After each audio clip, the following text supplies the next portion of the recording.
Habang dumarating ang edad na lampas 60, napapansin ng maraming Pilipinong senior ang unti-unting paghina ng tuhod, paminsan-minsang pananakit ng binti at minsan pa nga ay biglang pangangalay kahit kaunting lakad lamang. Natural itong nararanasan, lalo na kung may arthritis, diabetes o high blood pressure. Ngunit ang hindi alam ng karamihan ay may ilang prutas na inaakala nating healthy, pero kapag nasobrahan o maling oras kinain, ay nakapagdudulot pala ng pamamaga, mataas na blood sugar, pagbawas ng collagen, at paghina ng leg muscles, ayon sa mga pag-aaral mula sa Harvard School of Public Health, Journal of Clinical Endocrinology and Metabolism, at National Institute on Aging. Dahil likas tayong mga Pilipino na mahilig sa matatamis na prutas, lalo na kapag summer o may handaan, hindi natin napapansin na ang ilan sa mga ito ay may taglay na sobrang fructose, acid o enzymes na kapag hindi tama ang pagkain ng senior ay maaring magdulot ng joint stiffness, pamamaga ng kalamnan at mas mabagal na muscle recovery, dahilan upang manghina ang binti. Marami ring Pilipino ang nagkukwento na masakit ang tuhod ko pagkatapos kumain ng ganito. Ngunit hindi nila alam na ang prutas na iyon pala ang dahilan. Sa video na ito, tatalakayin natin ang 6 na prutas na dapat iwasan o bawasan ng mga senior kasama ang posibleng scientific reason at tunay na karanasan ng mga kababayan nating 60 plus para mas malinaw at kapaki-pakinabang sa inyong araw-araw na pamumuhay. Tandaan, hindi ito pagbabawal sa prutas kundi tamang pag-iwas, tamang dami at tamang oras upang mapanatili ang lakas ng binti at maiwasan ang panghihina habang tumatanda. Una, watermelon. Masarap pero overload sa fructose. Ang pakwan ay paboritong pampalamig ng mga Pilipino, lalo na sa probinsya kapag tirik ang araw. Ngunit ayon sa research mula sa American Journal of Clinical Nutrition, ang sobrang fructose sa prutas tulad ng pakwan ay maaaring magdulot ng blood sugar spikes, lalo na sa mga senior na may prediabetes o diabetes. Kapag tumataas ang blood sugar, nagkakaroon ng tinatawag na glycation na sumisira sa collagen sa tuhod at binti, dahilan ng paninigas ng kasukasuan at panghihina ng muscles. Isang lolo sa Batangas ang nagkwento na tuwing hapon ay mahilig siyang kumain ng malamig na pakwan. Napansin niya na pagkatapos nito ay sumasakit ang binti at naninigas ang tuhod. Akala niya ay dahil lang sa paglalakad, pero nang bawasan niya ang pakwan, gumaan ang pakiramdam ng kanyang mga binti. Ang fructose sa pakwan ay mabilis pumasok sa dugo at mabilis ding nagpapabagsak ng energy. Kaya ang pakiramdam ng mga senior ay parang biglang nanghihina. Bukod dito, mataas din sa lycopene ang pakwan. Mabuti ito sa tamang dami, ngunit ayon sa mga pag-aaral, kapag sobra ay maaring magdulot ng gastrointestinal discomfort na nagpapalala ng body inflammation, kabilang ang leg inflammation. Hindi natin sinasabing bawal ang pakwan, basta limitahan ito sa 1 cup lamang at huwag kainin ng walang laman ang tiyan. Sa halip na gawing pang-araw-araw na merienda, gawin itong paminsan-minsan lamang. Tandaan, kahit masarap at refreshing, ang sobra-sobrang fructose ay tunay na kalaban ng leg strength ng mga senior. Pangalawa, mango. Hari ng prutas pero hindi para sa mahinang tuhod. Walang Pilipinong hindi mahilig sa mangga, lalo na ang hinog, matamis at malambot. Ngunit ayon sa Journal of Nutrition and Metabolism, ang mangga ay isa sa pinakamataas sa fructose at glucose. Ang sobrang tamis nito ay mabilis magpataas ng blood sugar. Kapag madalas mataas ang blood sugar ng senior, bumababa ang collagen production at humihina ang muscle fibers, lalo na sa legs. Marami ring Pilipino ang may allergy o sensitivity sa mangga na nagdudulot ng inflammation, pangangati o minsan ay pamamaga ng joints. Kapag may arthritis ang senior, kahit kaunting inflammation ay sapat para sumakit ang tuhod at binti. Kaya kung napapansin ninyo na parang sumasakit ang tuhod ko pagkatapos kumain ng mangga, hindi ito imahinasyon. May scientific basis ito. Isang lola mula sa Bulacan ang nagsabi na lagi siyang kumakain ng mangga tuwing hapon habang nanonood ng teleserye. Napansin niya na biglang bumibigat ang paa tuwing gabi. Nang irekomenda ng doktor na bawasan ang high sugar fruits, nakakita siya ng pagbabago sa loob ng 2 linggo. Ayon sa research, ang sobrang tamis ng mangga ay parang kumain ka rin ng dessert na nagpapabagal ng muscle repair. Kaya kung senior ka, limitahan ang mangga sa 3 hanggang 4 na hiwa lamang at iwasang kainin sa gabi dahil nagtitrigger ito ng mas mataas na inflammation response habang natutulog. Konting prutas, hindi sobra. Iyan ang sikreto para mapanatiling malakas ang binti. Kung nanonood ka pa rin ng video na ito at nakakatulong sa iyo ang mga impormasyong ito, paki-comment ang numero 2 sa ibaba para malaman naming nandito ka.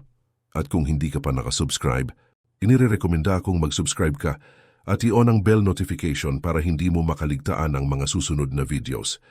Ang iyong suporta ay tumutulong sa amin na makagawa pa ng mas maraming kapaki-pakinabang na content para sa iyo.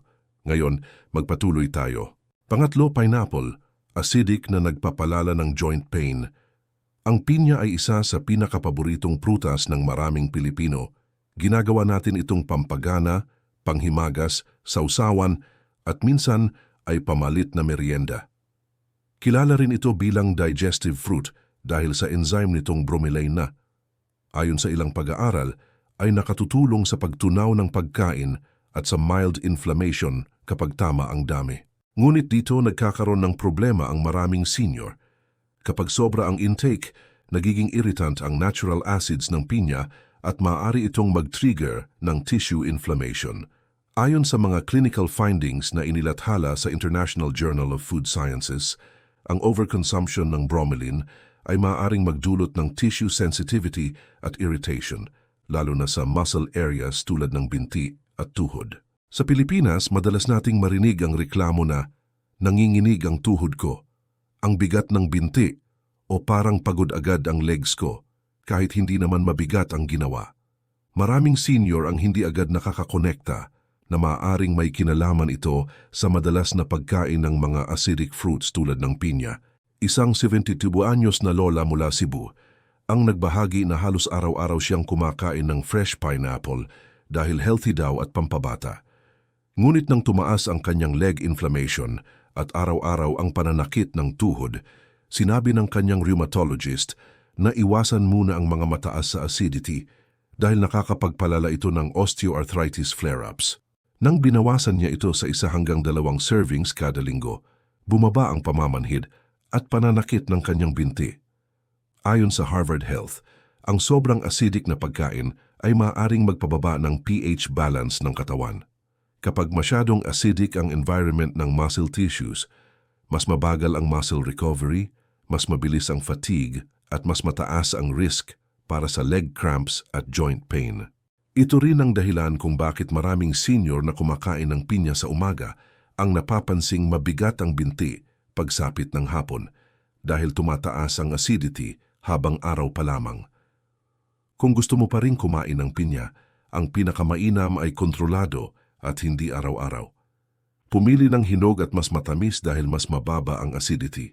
Huwag kainin ng walang laman ang tiyan at iwasang sabayan ng iba pang acidic foods. Sa tamang dami, masisiyahan ka pa rin sa lasa ng pinya nang hindi sinasakripisyo ang kalusugan ng iyong mga binti at kasu-kasuan. Pang-4, grapes. Maliit pero puno ng asukal. Ang ubas ay madalas kainin ng maraming Pilipino bilang healthy snack, lalo na sa mga pamilyang sanay magbaon ng prutas para sa merienda. Ngunit para sa mga senior, ang ubas ay isa sa mga prutas na dapat hinay-hinay lang, lalo na kung may mahinang tuhod, diabetes o gout. Sa mga research mula sa American Journal of Clinical Nutrition, napatunayan na ang grapes ay kabilang sa mga prutas na may pinakamataas na fructose concentration per bite. Ibig sabihin, kahit kaunti lang ang nakakain mo, halos katumbas na ito ng pagkain ng candy sa dami ng natural sugar. Dahil dito, mabilis tumaas ang blood sugar at mas bumibigat ang trabaho ng pancreas. Isang bagay na hirap ng gawin ng mga senior. Kapag mataas ang fructose intake, tumataas din ang uric acid. Ayon sa mga findings ng Journal of Nutrition and Metabolism, ito ang dahilan kung bakit lumalala ang gout attacks at kung bakit nagkakaroon ng biglaang pananakit, pamamaga o paninigas ng binti. Sa Pilipinas, napakaraming senior lalo na ang mga lalaki ang may gout, ngunit hindi nila alam na ang simpleng ubas ay maaaring nagpapalala nito. Kaya kapag nakaramdam ka ng kirot sa paa o binti ilang oras matapos kumain ng grapes, Hindi ito tsamba. May malinaw na scientific explanation. Isang totoong halimbawa nito ang isang lolo mula sa Quezon City na araw-araw kumakain ng isang mangkok ng seedless grapes. Pakiramdam niya ay healthy ito at light snack lang. Ngunit napansin niyang mas dumadalas ang paninigas at parang pagod na pagod ang kanyang mga binti kahit kaunting lakad lamang. Nang ipasuri, lumabas na sobra ang kanyang fructose exposure. Ayon sa doktor, habang tumatanda ang tao ay bumabagal ang kapasidad ng katawan na i-metabolize ang fructose, kaya mas mabilis itong nakakasama sa joints at muscles. Dagdag pa rito, ayon sa NIH research, ang labis na fructose intake ay nakakabawas sa muscle ATP production, ang pangunahing energy fuel ng muscles. Kapag mababa ang ATP, mas madaling mangalay, manghina at sumakit ang legs ng senior. Kaya imbes na kumain ng isang mangkok, limitahan ang grapes sa 5 hanggang 6 na piraso lamang kada serving. Hindi ito para takutin ka, kundi para protektahan ang lakas at sigla ng iyong mga binti at maiwasan ang bigla ang panlalambot o pangangalay habang naglalakad. Kung nanonood ka pa rin ng video na ito at nakakatulong sa iyo ang mga impormasyong ito, paki-comment ang numero 4 sa ibaba para malaman naming nandito ka. At kung hindi ka pa nakasubscribe, inirerekomenda kong mag-subscribe ka at iyon ang bell notification para hindi mo makaligtaan ang mga susunod na videos. Ang iyong suporta ay tumutulong sa amin na makagawa pa ng mas magagandang content para sa iyo. Ngayon, magpatuloy tayo. Pang-5, avocado. Healthy pero mabigat sa senior muscles. Alam nating lahat na ang avocado ay kinikilalang superfood dahil sa taglay nitong healthy fats, fiber at antioxidants. Ngunit ayon sa National Institute on Aging, mahalagang tandaan na ang sobrang intake ng high-fat foods and kahit healthy fats pa ito ay maaring magdulot ng unintended weight gain at inflammation sa mga senior, lalo na sa may mas mabagal na metabolism. Ang isang buong avocado ay may humigit kumulang 320 calories na halos katumbas ng isang full meal. Kapag mataas ang calorie intake ngunit mababa ang muscle activity, nag-iipon ang taba sa binti. Nagiging mabigat ang muscle load at bumabagal ang lakad ng isang senior. Ito ang dahilan kung bakit maraming matatanda ang napapansin na parang mabigat ang tuhod kahit healthy naman ang kinakain. Isang lola sa Laguna ang nagkwento na halos araw-araw siyang nag-a-avocado shake dahil naniwala siyang pampalakas ito. Ngunit napansin niya na unti-unting bumibigat ang kanyang tuhod at mas mabilis siyang mapagod sa paglalakad. Ayon sa kanyang doktor, hindi naman masama ang avocado mismo. Ang problema ay ang shake na nilalagyan ng gatas, condensed milk at asukal. Sa halip na maging superfood, nagiging high-calorie dessert ito. Para sa mga senior na may arthritis, ang mataas na calorie intake ay nagtitrigger ng systemic inflammation na direktang nakaapekto sa tuhod, ankles at leg joints. Ayon sa isang pag-aaral sa Journal of Inflammation, ang labis na fat intake, kahit healthy fats gaya ng monounsaturated fats, ay maaring magpabagal ng muscle recovery at collagen repair. Mahalaga ito dahil ang collagen ang nagbibigay tibay sa muscles, tendons at cartilage ng mga senior. Kapag mabagal ang collagen repair, mas mahina ang binti, mas madaling sumakit ang tuhod, at mas mataas ang risk ng leg swelling at joint stiffness. Kaya kahit superfood pa ang avocado, hindi ito automatikong pampalakas kapag sobra ang konsumo. Hindi bawal ang avocado at hindi rin kailangang umiwas dito. Ang sikreto ay portion control. Sa halip na isang buong prutas, sapat na ang 1 hanggang 2 hiwa lamang at hindi ito dapat kainin araw-araw. Iwasan din ang avocado shake na may asukal at gatas dahil lumalayo ito sa pagiging healthy. Kung gusto mo talagang kumain ng avocado, mas mainam itong isama sa salad na may gulay tulad ng lettuce, cucumber o kamatis. Sa ganitong paraan, nakukuha mo ang antioxidants at healthy fats nito nang hindi sumusobra sa calories na nagpapabigat sa legs. Sa tamang dami at tamang paraan ng pagkain, magiging tunay na kaibigan ng senior health ang avocado, hindi pinagmumulan ng mabibigat na binti at mahinang tuhod. Pang-6, dried fruits, pinakadelikado para sa seniors. Ang mga pinatuyong prutas tulad ng raisins, dried mango, dried pineapple at dried papaya ay matagal ng paborito ng maraming Pilipino dahil matamis, madaling baunin at mukhang malusog sa unang tingin. Ngunit ayon sa American Diabetes Association at iba pang nutrition studies, ang dried fruits ang may pinakamataas na sugar density sa lahat ng uri ng prutas. Kapag pinatuyo ang prutas, nawawala ang tubig na nagpapababa ng tamis at ang natitira ay puro condensed sugar. Kaya ang isang maliit na piraso ng dried mango ay maaaring katumbas ng 3 hanggang 4 na kagat ng sariwang prutas. Para sa mga senior, malinaw sa mga pag-aaral na ang sobrang condensed fructose mula sa dried fruits ay nagdudulot ng mabilis na pag-akyat ng blood sugar. Kapag sumipa ang blood sugar spike, napipinsala ang energy cycle ng katawan. Nagkakaroon ng muscle weakness, pamamanhid, leg fatigue at paglala ng joint inflammation. Ayon sa Journal of Clinical Endocrinology and Metabolism, ang madalas na sugar spike sa edad na 60 pataas ay nagdudulot ng abnormal inflammatory response na direktang tumatama sa tuhod, binti at balakang. Sa Pilipinas, marami ang may maling akala na healthy alternative ang dried fruits dahil galing pa rin daw ito sa prutas. Isang retired teacher mula sa Pampanga ang nagbahagi ng kanyang karanasan. Araw-araw daw siyang kumakain ng dried mango habang nagbabasa ng libro. Ngunit tuwing gabi hindi niya maintindihan kung bakit nanghihina ang kanyang mga binti at parang nanginginig ang kanyang kalamnan. Nang magpatingin siya sa doktor, doon niya lamang nalaman na ang dried fruits ay halos kasing tamis ng candy at ang fructose load nito ay labis para sa katawan ng isang senior. Ayon sa isang pag-aaral mula sa Clinical Geriatrics Journal, ang sobrang fructose ay nagdudulot ng mitochondrial dysfunction. Ibig sabihin, bumabagal ang paggawa ng enerhiya ng muscle cells. Kapag nangyari ito, kahit simpleng paglalakad o pagtayo mula sa upuan, ay nagiging sobrang nakakapagod. Para itong energy shutdown ng muscles, kaya madalas maranasan ng seniors ang pangangalay, panghihina, at minsan ay panginginig ng binti. Dagdag pa rito, maraming dried fruits sa merkado ang may added sugar, glucose syrup o artificial sweeteners. Ang kombinasyon ng natural fructose at processed sugar ay mas mabilis magdulot ng inflammation sa joints ayon sa research sa nutritional neuroscience. Ito ang dahilan kung bakit maraming senior ang nakakaramdam ng biglaang paninigas ng tuhod o pananakit ng balakang matapos kumain ng matatamis.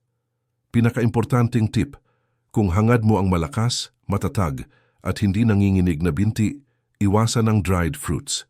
Mas ligtas, mas mataas sa fiber at mas mababa ang sugar spike mula sa sariwang prutas. Piliin ang natural, hindi ang pinatamis. Ang simpleng pagbabagong ito ay malaking tulong upang mapanatili ang lakas, balanse at sigla ng mga senior. Pangwakas na kaisipan. Habang tumatanda tayo, mas nagiging mahalaga ang tamang pagpili ng pagkain, hindi dahil bawal na, kundi dahil mas sensitibo na ang katawan ng mga senior. Ayon sa maraming pag-aaral sa geriatric nutrition at metabolism, bumabagal ang kakayahan ng katawan ng senior sa pagproseso ng fructose, asukal at acidity mula sa ilang prutas. Ibig sabihin, ang prutas na kayang-kaya kainin noong edad 30 ay maaring magdulot ng pamamanas, pananakit ng binti, panghihina ng tuhod at inflammation pagdating ng edad 60 pataas.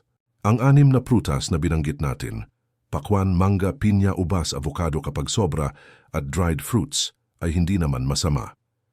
Sa katunayan, ayon sa American Journal of Clinical Nutrition at Harvard T.H. Chan School of Public Health, may taglay ang mga ito na antioxidants at vitamins na kapaki-pakinabang sa katawan. Ngunit nagiging delikado ang epekto nila kapag sobra ang kain, araw-araw inuulit at kinakain sa maling oras, tulad ng bago matulog o ng walang kasabay na fiber at tubig. Maraming Pilipinong senior ang nagsasabi ng mahina ang tuhod ko, namamanas ang binti ko o mabigat ang pakiramdam ng hita ko, ngunit hindi nila namamalayan na konektado ito sa sugar load at glycemic impact ng ilang prutas. Kapag ang fructose ay hindi agad nagagamit, nagre-resulta ito sa fat accumulation, water retention at inflammation sa joints at leg muscles. Isang bagay na napatunayan na sa ilang clinical studies tungkol sa aging at mobility. Ang maganda rito, kayang-kayang baguhin ito. Kahit kaunting adjustment lamang sa diet, tulad ng paglipat sa low-fructose fruits, pagkain sa tamang oras lalo na sa umaga, at pag-iwas sa sobrang prutas sa isang upuan, ay nagdudulot ng malaking pagbabago. Maraming senior ang nakapansin na mas magaan ang paglalakad, lumiit ang pamamanas, bumaba ang leg fatigue, at mas lumakas ang pakiramdam ng tuhod. Tandaan, habang tumatanda, mas mabagal ang muscle recovery at mas madaling masira ang collagen kapag mataas ang sugar load ng diet. Ngunit may kapangyarihan kang protektahan ang iyong mga binti. Piliin ang tamang prutas, tamang dami, at tamang oras ng pagkain ayon sa pangangailangan ng senior body. At higit sa lahat, pahalagahan mo ang lakas ng iyong mga binti. Sa kulturang Pilipino, ang paglalakad sa palengke, pag-akyat ng hagdan, pagdalaw sa mga apo, at paggalaw sa araw-araw ay tanda ng malusog, masigla at makabuluhang pamumuhay. Kapag malakas ang iyong binti, malakas ang iyong buhay. Kung nagustuhan mo ang video na ito at nakatulong ito sa iyo, mangyaring i-like, mag-subscribe at i-share. Ang inyong suporta ay tumutulong sa amin na patuloy na gumawa ng makabuluhang content upang kayo ay mabigyan ng kaalaman at inspirasyon. Maraming salamat sa panonood at inaasahan naming makita kayo sa susunod.